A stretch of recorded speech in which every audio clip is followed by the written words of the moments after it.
Në Shqipëri, Ministri i Brendshëm Bujar Nishani, i cili drejton Komitetin e Emergjencës, tha sot në parlament se të gjitha strukturat e shtetit janë në gatishmëri për të ardhur në ndihmë zonave të shumta të bllokuara nga Dbora dhe ngricat.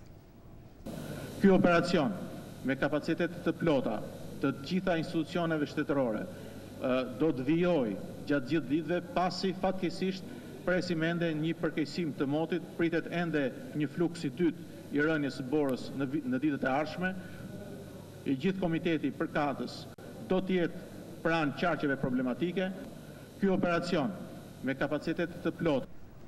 Ministri i Brendshëm tha se në gatishmëri janë vënë forcat e ndërhyrjes së shpejtë si dhe trupat elit të repartit Renea, po ashtu janë në dispozicion të çdo ndërhyrje helikopterët e policisë, ushtrisë dhe shëndetësisë, të cilët vetëm sot kanë arritur të shpërndajnë disa ndihma në ushqime dhe ilaçe, apo të evakuojnë banor që kanë patur probleme shëndetësore.